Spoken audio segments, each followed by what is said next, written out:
नमस्कार, आप देख रहे हैं न्यूज नेशन और आज एक बड़ा सवाल हम आपके सामने लेकर आए हैं। क्या कोरोना के सामने उद्धव सरकार ने सरेंडर कर दिया है? क्या मुंबई अगला वुहान बनता जा रहा है हिंदुस्तान के लिए? क्या मुंबई वही दर्दनाक शहर साबित होगा जो वुहान बना है चीन के लिए? ये सवाल हम क्यों उठा रहे हैं और क्यों हम बार बार कह रहे हैं कि उद्धव इस पेंडेमिक को ट्रीट करने में, इसको हैंडल करने में नाकाम हुए हैं, ये बताएंगे आपको। लेकिन एक बार फिर देखिए कि मुंबई से एक बार फिर ऐसी तस्वीरें सामने आ रही हैं जो उद्धव सरकार के इंतजामात की, प्रशासन के इंतजामात की पोल खोलती हैं। मुंबई में ट्रेन चलने की खबर के बाद एक बार मजदूरों का हुजूम उमड़ पड़ा है। फिर से श्रमिक स्पेशल ट्रेन पकड़ने के लिए हजारों मजदूर बांद्रा टर्मिनल पर पहुंच गए। हर कोई ट्रेन पकड़ना चाहता था। ये बांद्रा टर्मिनल की तस्वीरें हैं, आपको बता दें वही बांद्रा टर्मिनल है जहां पर इससे पहले भी मजदूर जो है बड़ी तादाद में पहुंचे। तो उस वक्त अफवाह थी, तो इस वक्त अगर सच में ही ट्रेन चलाई जा रही है और अगर आप श्रमिक ट्रेन पकड़ने के लिए पहुंचे हैं तो सोशल डिस्टेंसिंग के नियमों का पालन क्यों नहीं कर रहे? एक ही दिन में आपने इतने सारे मजदूर क्यों बुला लिए? क्या उन्हें पता नहीं था कि आपको टर्न बाय टर्न जाना होगा? क्या कोई रजिस्ट्रेशन नहीं कराया था? क्या आप इन लोगों को किसी स्टेडियम में नहीं बुला सकते थे? पहले कहीं बड़ी खुले मैदान में नहीं बुला सकते थे कि जहां पर इनका रजिस्ट्रेशन करते? आप स्टेशन पर इस तरह की अव्यवस्था क्यों फैला रहे हैं? क्यों इस तरह से लोगों की भीड़ लगा रहे हैं? क्यों सोशल डिस्टेंसिंग के नियमों की धज्जियां उड़ा रहे हैं? अगर इनमें से एक भी शख्स कोरोना संक्रमित होता है तो आप किस तरह से कोरोना बम सिर्फ मुंबई ही नहीं, मुंबई से देश के अलग अलग हिस्सों में इन श्रमिक स्पेशल ट्रेन के जरिए छोड़ देंगे? क्या आपको इस बात का इल्म है? सवाल उद्धव सरकार से है कि आखिर इतने सारे मजदूर वहां पर जमा कैसे हो जाते हैं? पुलिस, सुरक्षा बल, प्रशासन कहां है? क्यों नहीं वहां पर अलग अलग, जब दिल्ली से भी ट्रेन चली थी तो नई दिल्ली रेलवे स्टेशन पर ट्रेनों के नाम के साथ ABCD अलग अलग एंट्री गेट्स बनाए गए थे कि किन मजदूरों को कौन सी ट्रेन में जो जा रहे हैं उन्हें किस एंट्री से जाना है ताकि भीड़ ना हो। सोशल डिस्टेंसिंग का पालन करवाया गया था। लेकिन यहाँ पर देखिए उद्धव सरकार को क्या नहीं पता है कि किस तरह से मजदूरों को उनको हैंडल करना था, किस तरह से उनके जो हैं पहले आपको पंजीकृत उन्हें कराना था ट्रेन में सफर के लिए, या फिर जिसका भी मन किया वो पहुंच गया बांद्रा स्टेशन पे। कोई रूल रेगुलेशन थे? क्या इन मजदूरों तक कोई इन्फॉर्मेशन पहुंचाई गई थी कि भाई आज 3 ट्रेन चल रही हैं, 5 ट्रेन चल रही हैं, उसके हिसाब से आपको जो है उसमें टिकट मिलेगा या उसमें जगह मिलेगी, हर मजदूर आज नहीं जा सकता है?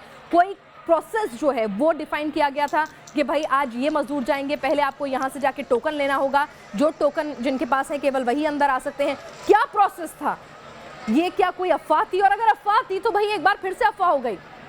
ये इत्तेफाक बार बार उद्धव सरकार के साथ ही क्यों होता है? पिछली बार भी उन्होंने इस घटना से ये कह के पल्ला झाड़ लिया था कि अफवाह उड़ी थी, और आज एक बार फिर अगर ये अफवाह के कारण इतनी भीड़ जमा है तो ये बता दीजिए उद्धव जी कि आप ही के राज में बार बार अफवाहें क्यों उड़ती हैं? आप ही के राज में क्यों नियम कायदे कानूनों की धज्जियां उड़ती हैं? महाराष्ट्र में कोरोना का कहर मचा है। हर दिन सैकड़ों मरीज संक्रमित हो रहे हैं, लेकिन उद्धव सरकार कोरोना की रफ्तार को थामने में बेबस नजर आ रही है। उद्धव ठाकरे ने कोरोना के सामने सरेंडर कर दिया ऐसा लग रहा है। कोरोना से लड़ने के ना कोई पुख्ता इंतजाम नजर आ रहे हैं, ना कोई प्लान है, ना कोई रणनीति है। सबसे बुरा हाल है मुंबई के सबसे बड़े हॉटस्पॉट धारावी का, एशिया का सबसे बड़ा स्लम, जहां की झुग्गी बस्तियों में कोरोना तेजी से पैर पसार रहा है। यह रफ्तार इतनी ज्यादा है कि करीब 1.5 महीने में कोरोना के मामले 1300 हो गए हैं। और क्यों उद्धव सरकार कोरोना पर काबू पाने में नाकाम है? खासतौर से धारावी जो एक चलता फिरता एक तरह से हॉटस्पॉट भी ना कहें, बॉम्ब है धारावी, क्योंकि वहां पर एक मकान में 5 से 10 लोग रहते हैं। कई मकान ऐसे हैं जहां सूरज की रोशनी भी नहीं आती, इतना डेंसली पॉपुलेटेड इलाका है। तो सवाल ये कि उद्धव सरकार क्यों नहीं वक्त रहते चेती है? मुंबई में कोरोना से आफत, एशिया की सबसे बड़ी बस्ती में कोरोना विस्फोट। धारावी नाम तो सुना ही होगा। मुंबई के बीचों बीच बसी एक ऐसी झुग्गी बस्ती जहां की तंग गलियों में इंसान सिर्फ सांस ले सकता है, लेकिन अब इन सांसों पर कोरोना का पहरा है, क्योंकि एशिया की ये सबसे बड़ी झुग्गी बस्ती पूरे मुंबई के लिए मुसीबत का सबब बनती जा रही है। धारावी में कोरोना को रोकना कितना कठिन है इसको समझेंगे, लेकिन पहले देखिए धारावी में कोरोना के मौजूदा आंकड़े कहते क्या है। बीएमसी के मुताबिक धारावी में कोरोना के कुल 85 नए मामले सामने आए हैं, जिसके बाद मरीजों की कुल तादाद 1327 पहुंच गई है, जबकि इस बीमारी से अब तक 56 लोग जान गंवा चुके हैं। धारावी की झुग्गी बस्ती में कोरोना वायरस का प्रसार जितनी तेजी से फैल रहा है, इसका अंदाजा इसी आंकड़े से लग जाता है। 1 अप्रैल को धारावी में 1 मरीज का मामला सामने आया था, जबकि 2 अप्रैल को 1 मौत हो चुकी थी। 17 अप्रैल को यह आंकड़ा बढ़कर 100 पहुंच गया। 30 अप्रैल को यह आंकड़ा बढ़कर 369 मरीजों तक पहुंचा, जबकि 18 लोगों की जान जा चुकी थी। वहीं 18 मई को 1327 मामले सामने आ चुके थे और कोरोना संक्रमित 56 लोगों की जान चली गई थी। इस पूरे इलाके में 400 से ज़्यादा लोग कोरोना वायरस से पीड़ित पाए गए हैं और उसमें हर दिन 40 से 50 का इजाफा हो रहा है और इसको कंट्रोल करने में पुलिस और प्रशासन को बहुत कठिनाई आ रही है। आप देख सकते हैं कि पुलिस रास्ते पर है और वो सोशल डिस्टेंसिंग का पालन करने के लिए यहाँ पे उतरी हुई है, लेकिन लोग जो है वो लगातार घूम रहे हैं। आप देख सकते हैं कि लोग जो है यहाँ पे लगातार घूम रहे हैं। यही कारण है कि यहाँ पर सोशल डिस्टेंसिंग रखना मुनासिब नहीं है।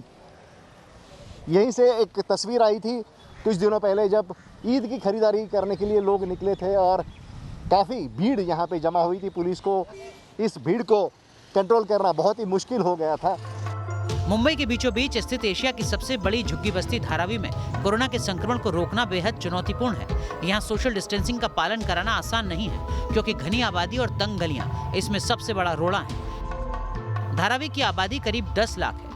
500 एकड़ में फैले धारावी की बस्तियों में बेहद छोटे छोटे कमरे हैं जहां 8 से 10 लोग रहते हैं। 75% लोग सार्वजनिक शौचालय का इस्तेमाल करते हैं। यहाँ की कई गलियों में सूरज की रोशनी भी ठीक से नहीं पहुँच पाती। छोटे छोटे कमरे और संकरी गलियों की वजह से यहाँ कंटेनमेंट जोन बनाने के लिए पर्याप्त 2 गज की दूरी भी मुमकिन नहीं है। मुंबई जैसे शहर में जहाँ पे जनसंख्या घनत्व तो बहुत है, रिस्क फैक्टर बहुत ज़्यादा है, यहाँ पे जांच भी बहुत तेज़ी से बहुत ज़्यादा बढ़ानी चाहिए।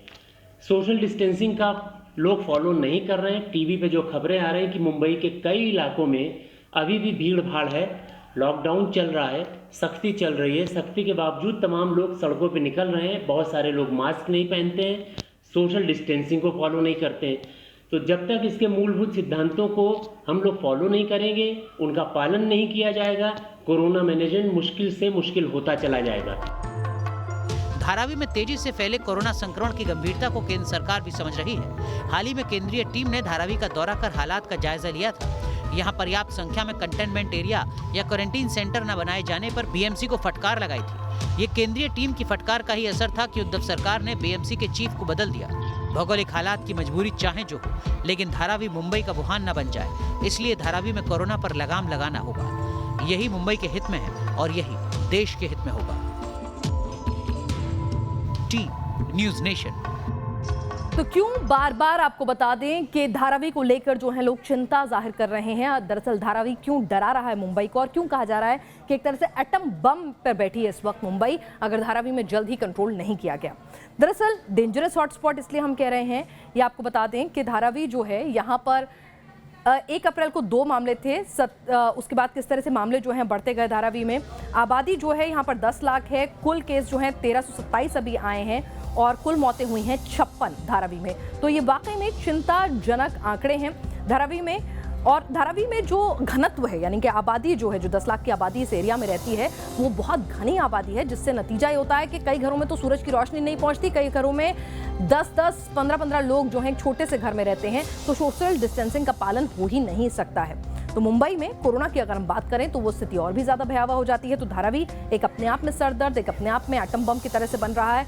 कुल केस 21,000 को पार कर गए हैं मुंबई में, जिसमें से आपको बता दें कि नए मामले आज के 1185 रजिस्टर हुए हैं। 757 लोगों की मौत हो चुकी है। तो मुंबई में रिकवरी रेट जो है वो भी बहुत अच्छा नहीं है, जो अपने आप में चिंता का सबब है, क्योंकि अस्पताल जो है इस वक्त फुल कैपेसिटी में है, यानी कि भरे हुए हैं। तो 1 अप्रैल को 1 मरीज की मौत होती है, 2 अप्रैल को 1 मौत होती है, 17 अप्रैल को 100 मौतें होती हैं, 30 अप्रैल को ये आंकड़ा बढ़ जाता है और किस तरह से 10 मई को ये आंकड़ा जो है लगातार बढ़ता जा रहा है।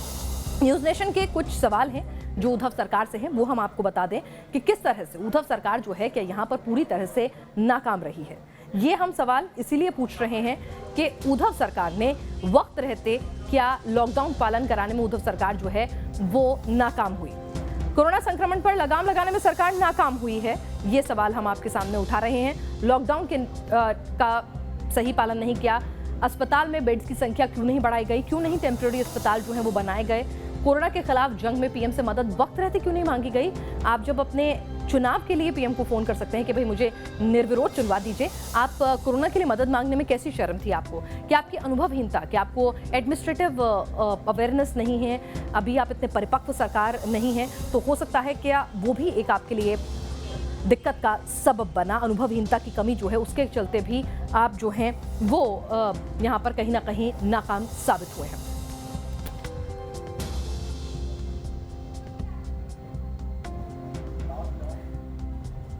हमारे साथ हमारे संवाददाता इस वक्त जुड़ चुके हैं। शैलेंद्र सिंह हमारे साथ जुड़ चुके हैं इस वक्त साइंस से। सुभाष शिर्के हमारे संवाददाता धारावी से हैं। राम कदम बीजेपी नेता हैं और असलम फारूकी हमारे साथ कांग्रेस नेता जुड़ चुके हैं। डॉक्टर नरेश चावला हैं, सदस्य हैं मेडिकल काउंसिल के। लेकिन सबसे पहले मेरा सवाल असलम फारूकी साहब आपसे है, क्या आपको लगता है कि उद्धव सरकार की अनुभवहीनता की वजह से भी मामला हाथ से निकलता जा रहा है?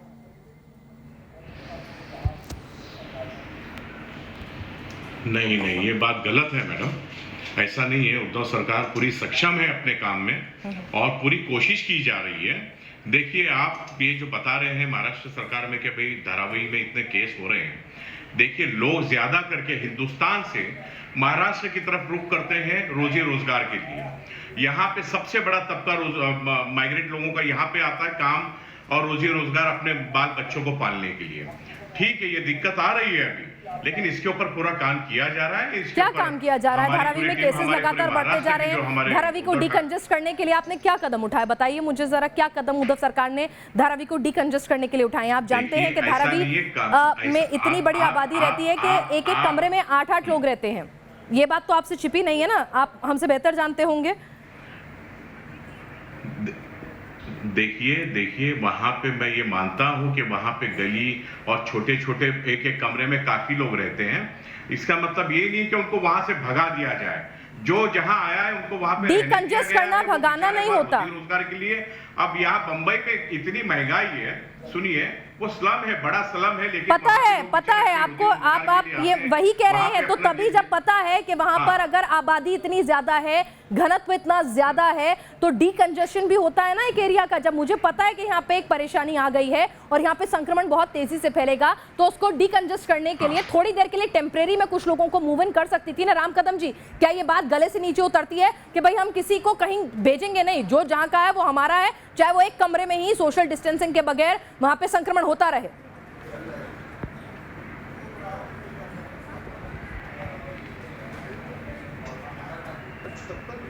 के बाद भी हमारी आरंभ से भूमिका रही है कि सरकार के साथ, महाराष्ट्र सरकार के साथ हम सहयोग करेंगे। पर महाराष्ट्र सरकार हर अपने अलग अलग फील्ड में फेल हो चुकी है और यह हम भाजपा करके नहीं कह रहे। उन्हीं के अपने कांग्रेस के पूर्व मुख्यमंत्री पृथ्वीराज चव्हाण कह चुके हैं, सीनियर सांसद संजय निरुपम कह चुके हैं।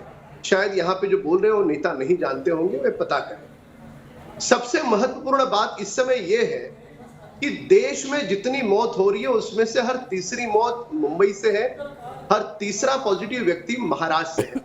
अब महाराष्ट्र के हालात देखो आप। सरकार दावे कर रही है कि हमारे पास 4200 बेड है। वास्तव में हमने ब्यौरा करने के बाद पता चलता है कि सरकार के पास मरीजों के इलाज के लिए 3500 के ऊपर बेड ही नहीं है। केवल धारावी के, इकलौते धारावी के 40,000 से ज्यादा लोग क्वारंटाइन में रखे गए जो कोरोना पॉजिटिव भी कई उसमें से है। अभी जिनको सिम्टम्स नहीं है, ऐसे कई सारे क्वारंटाइन सेंटर में लोगों को दवा तक नहीं दी जा रही, दोपहर का भोजन नहीं मिल रहा, शाम का भोजन नहीं मिल रहा। असलम फारूकी साहब, क्या वक्त रहते अगर उद्धव सरकार जो है वो हरकत में आती, वो एक्स्ट्रा फोर्स की मांग करती केंद्र से, या फिर अगर उन्हें लग रहा था कि हमारे पुलिस वाले जो है संक्रमित होते जा रहे हैं, अभी भी तो उन्होंने मांगा ना अतिरिक्त बल, अगर वक्त रहते कदम उठाती, कहती कि हमें अतिरिक्त बेड बनाने के लिए आपका सहयोग चाहिए या डॉक्टर्स की टीम चाहिए, आप अपने एमएलसी के चुनाव के लिए पीएम को फोन खड़खड़ा सकते हैं, घर से बाहर निकल सकते हैं। लेकिन वैसे अगर आपको मुंबई कर्ज के लिए जाना हो, महाराष्ट्र के लोगों के लिए जाना हो, तो आप सड़कों पर मुआयना करने नहीं निकलेंगे। देखिए ऐसा है मैडम, वक्त रहते हमारे राहुल गांधी जी ने पूरे देश को आगाह किया था, सारी मीडिया से कह दिया था कि देखिए इतनी बड़ी बीमारी आने वाली है, इसके लिए हमें सक्षम। तो राहुल गांधी जी उद्धव ठाकरे को भी बोल देते ना। राहुल गांधी जी ने जब ट्वीट किया था तो एक फोन उद्धव ठाकरे को भी कर देते। सरकार में साथ दे रहे हैं तो एक फोन उद्धव ठाकरे को भी कर देते ना। पूरी होने दीजिए, मेरी बात को पूरी होने दीजिए मैडम। ये अगर ये पहले से सक्षम कदम उठाए होते तो आज इस हिंदुस्तान में इतनी महामारी ना फैलती। और दूसरी बात, इनको ट्रम्प जी के स्वागत के लिए ये लगे पड़े थे। इन्होंने कोई राहुल जी की बातों पे ध्यान नहीं दिया। अगर दिए होते तो उसी टाइम इस महामारी एक काम करते हैं, राज्यों के मुख्यमंत्री, म्युनिसिपल कॉर्पोरेशन सब कुछ खत्म कर देते हैं। अगर सब कुछ प्रधानमंत्री को ही देखना है तो एक काम करते हैं ना, फिर राज्यों के मुख्यमंत्री होना ही नहीं चाहिए, law and order state subject होना ही नहीं चाहिए, रेवेन्यू स्टेट के पास जाना ही नहीं चाहिए, पैसा भी नहीं मिलना चाहिए, कोई भी कुछ भी। मैं वही तो कह रही हूँ कि कुछ भी मुख्यमंत्री के अधिकार क्षेत्र में होना ही नहीं चाहिए। देखिए, सेंट्रल के हाथ में एविएशन डिपार्टमेंट है, महाराष्ट्र गवर्नमेंट के हाथ में नहीं है। अच्छा, क्यों नहीं किया इन्होंने सब अच्छा, चलिए ठीक है।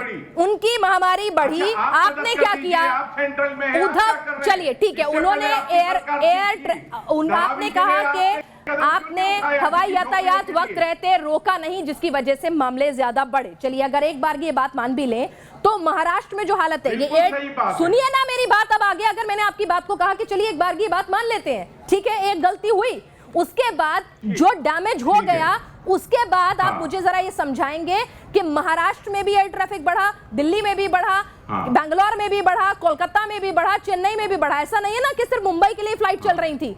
तो मुंबई में अगर हालात विकट होते जा रहे हैं, बाकी स्टेट में तो ऐसी हालत नहीं है, तो आप सीएम की गलती नहीं मानेंगे? देखिए, ऐसा है, मैंने आपको पहले ही बता दिया कि सारे पूरे हिंदुस्तान में लोग रोजी रोजगार ढूंढने के लिए सबसे ज्यादा मजदूर हिंदुस्तान में आता है। सबसे ज्यादा मजदूर हिंदुस्तान में आया है। यहाँ पे आपकी आवाज मुझे नहीं आ रही है। सबसे ज्यादा पैसा भी बीएमसी के पास होता है। सुभाष शिर्के जी हमारे साथ इस वक्त धारावी के पास जुड़े हुए हैं। सुभाष, ये जो बातें डिफेंस में कही जा रही हैं, क्या ये आपके गले से नीचे उतरती हैं? आप खुद मुंबई कर हैं, वहां पले बड़े हैं, वहां आपने सब कुछ एडमिनिस्ट्रेशन देखा है, बीएमसी सबसे अमीर म्युनिसिपल कॉर्पोरेशन है, उसके बावजूद क्या आपको लगता है कि उतने एग्रेसिवली इस सिचुएशन को उद्धव सरकार ने डील किया, या फिर उनके पास एडमिनिस्ट्रेटिव स्किल्स की कमी रही, जिसका नतीजा आज मुंबई भुगत रही है?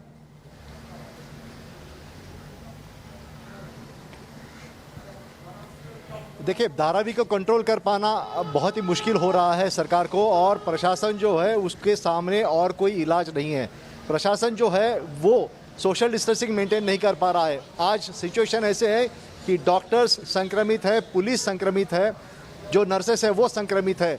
तो आज धारावी में जो फैल रहा है कोरोना का प्रभाव, वो रोकने में पूरी तरह से प्रशासन नाकाम हो रहा है। और जो मैं आपको बताऊं कि ये धारावी में सोशल डिस्टेंसिंग कितना करे, क्योंकि पुलिस जो है वो अभी रास्ते पे जो आ रही है, लेकिन वो कंट्रोल करने में के लिए आगे नहीं आ रही, क्योंकि पुलिस में ज़्यादातर लोग जो है वो संक्रमित हो रहे हैं। पुलिस धारावी में अभी कुछ ही दिनों पहले अमोल कुलकर्णी जैसा जो उम्दा अफसर था, उसकी मौत हुई, और कई सारे ऐसे जो पुलिस अफसर है वो क्वारंटाइन करके रखे हुए हैं। तो यहाँ पर पुलिस जो है वो कंट्रोल करने में थोड़ा सा अभी हाथ पीछे ले रही है। दूसरी तरफ जो मेडिकल स्टाफ है वो इसमें संक्रमित ज़्यादा है। आज सिचुएशन ऐसी है कि एक डॉक्टर अगर संक्रमित होता है तो दूसरा डॉक्टर, उसका जो साथी है, उसको क्वारंटाइन नहीं किया जा रहा है। डॉक्टर नरेश चावला हमारे साथ मेडिकल काउंसिल के सदस्य इस वक्त यहाँ पर जुड़ चुके हैं। डॉक्टर चावला, किया जाना है वो भी नहीं किया जा रहा है, और यही कारण है डॉक्टर्स जो है खुद संक्रमित हो रहे हैं, खुद उनके पास पीपी किट और तमाम प्रोटेक्शन गियर्स के अभाव हैं, अस्पताल पूरे फ्लडेड हैं। बतौर डॉक्टर और मेडिकल काउंसलिंग के सदस्य के तौर पर अगर मैं आपसे कहूं, आप किस तरह से रेट करेंगे? क्या कहीं ना कहीं विफल हुआ है एडमिनिस्ट्रेशन? मैं कुछ एक लार्जर पर्सपेक्टिव आपको बताना पसंद करूंगा कम शब्दों में।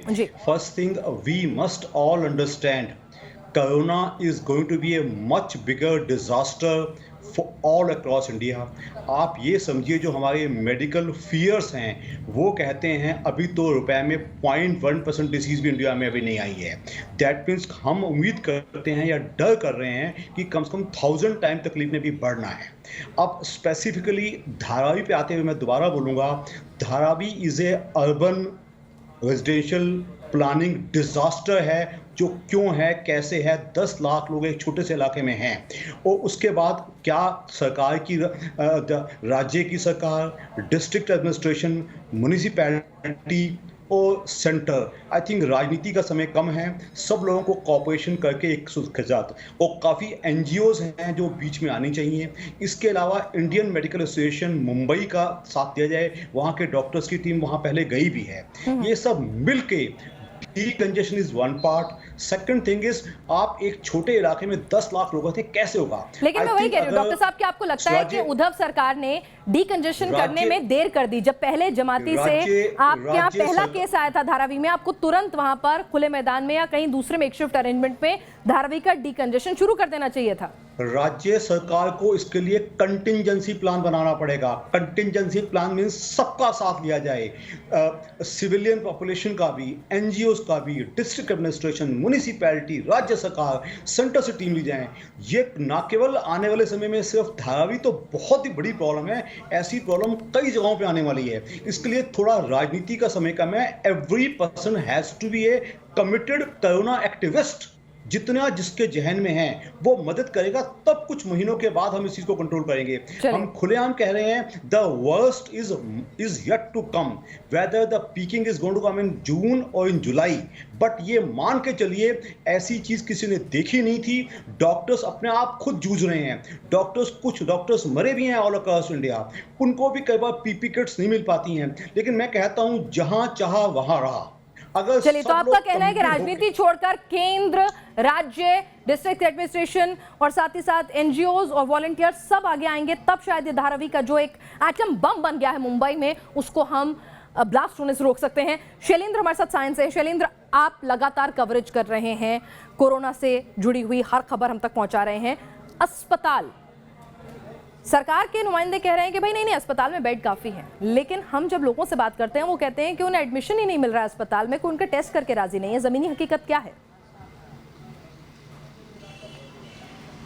पिनाज, हमने खबर भी दिखाई है और स्थिति ये रही, चाहे सायन हॉस्पिटल हो या केईएम हॉस्पिटल की बात हो, स्थिति ये है कि जो पेशेंट है वो ओवर क्राउडेड है, ज़रूरत से ज़्यादा पेशेंट है।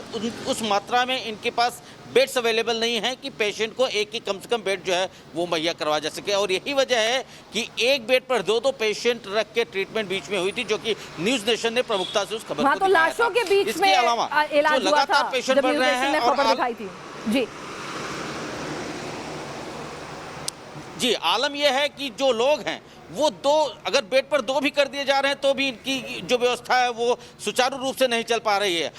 यही स्थिति है कि लोगों को ज़मीन पर बिठाकर ट्रीटमेंट करते हुए भी देखा गया है केईएम अस्पताल में। इसके अलावा जो शव पड़े हैं, शव के बीच में हमने देखा है कि तमाम जो मरीज़ ने कोरोना वायरस के, उन्हें ट्रीटमेंट उनका किया जा रहा है। इसके अलावा अब जो ताज़ा मामला ये है कि जो डॉक्टर्स जो हैं यहाँ पे मौजूद जो हैं, बीएमसी ने पूरी तरह से रेसिडेंट डॉक्टर्स का 10% जो मानदेय दिया जाता है उसे माइनस कर दिया है, उससे कम कर दिया है। और यही वजह है कि अब जो डॉक्टर्स हैं उनके अंदर कहीं ना कहीं जो कहते हैं कि एक तरफ तो उन्हें कोरोना वॉरियर्स कहा जा रहा है और दूसरी तरफ उनकी जो सैलरीज में कटौती की जा रही है वो भी कहीं ना कहीं उन पर एडवर्स इफेक्ट करेगा। और यही वजह है कि जो डॉक्टर्स हैं अगर वो मानसिक तौर पर परेशान हुए तो उसका असर कहीं ना कहीं ट्रीटमेंट पर भी दिखाई देगा। और ऐसे में जरूरत है कि डॉक्टर्स का जो मनोबल है वो बढ़ा रहे, कम से कम उसे बढ़ाने का काम जो है वो किया जाना चाहिए। आपने डॉक्टर्स को सुना, आपने हमारे ग्राउंड जीरो से रिपोर्टर्स को सुना और कुछ आंकड़े हमने आपके पास रखे हैं। राजनीति से ऊपर आप मानेंगे कि उद्धव ठाकरे के लिए अब आत्मचिंतन का वक्त है कि कहीं ना कहीं कुछ गलतियां हुई हैं और पहली बारी में कोई पिक्चर परफेक्ट नहीं हो सकता है अभी अनुभवहीनता है उनमें, उन्हें अब मदद भी लेनी चाहिए और सलाह भी लेनी चाहिए अपने पूर्व। कोई नए हैं, हाँ, अरे वो ऐसी बात नहीं है, वो राजघराने में ही उनका जन्म हुआ है, उनको सब कुछ आता है किस तरीके से हैंडल करना है। हम लोगों का जो सीएम है उद्धव ठाकरे सक्षम है, वो करेंगे और कर रहे हैं। देखिए, उनको सिखाने की या किसी को कुछ बताने की जरूरत नहीं है, वो बचपन से उनको सब कुछ पता किस तरीके से महाराष्ट्र को हैंडल करना है। वो तो अभिमन्यु है कि मां के पेट से ही चक्रव्यूह रचना सीख कर आए थे, है ना। मतलब ये बहुत अच्छी बात है क्योंकि वो एक राजनीतिक परिवार में जन्मे हैं तो उन्हें एडमिनिस्ट्रेशन भी आता होगा, आप ये समझ रहे हैं ना कि उनको। हाँ, बहुत बढ़िया बारूकी साहब, कमाल है आप कि क्योंकि वो ठाकरे परिवार में जन्मे हैं इसीलिए उनको एडमिनिस्ट्रेशन भी आता होगा, उन्हें सीएम ऑफिस चलाना भी आता होगा, ये मान ले हम। है ना? नहीं, आप कह रहे हैं कि उनको वो नए हैं, उनको मैं सीएम ऑफिस की बात कर रही हूँ। एक नेता होना और सीएम होना और पीएम होना अलग अलग चीज है। अच्छा, वो ठीक चीज के है, लिए ठीक। सक्षम है, चलिए। और वो करेंगे, अपना कार्य कर रहे हैं, और मेरी ख्याल से ऐसा सीएम हमको मिला है, हमको गर्व है। चलिए, बहुत अच्छी बात है, बहुत बढ़िया। आप जरा चौहान साहब ने उनको फिर सलाह क्यों दी थी, जरा ये भी पता कर लीजिएगा, ठीक है? चलिए, आप सभी लोग हमारे साथ चर्चा में शामिल हुए, आपका बहुत बहुत शुक्रिया। यहाँ पर सवाल किसी सरकार को या किसी नेता को टारगेट बनाना नहीं है। सवाल ये है कि मुंबई, महाराष्ट्र और धारावी की जो हालत बद से बदतर होती जा रही है, उसको लेकर कुछ ऐसे सवाल उठाना है जिनके प्रति सरकार सचेत हो, जागे और कहीं ना कहीं अब जो गलती है उनसे सबक सीखे, नहीं तो मुंबई वुहान बन सकता है। इस पेशकश में इतना ही।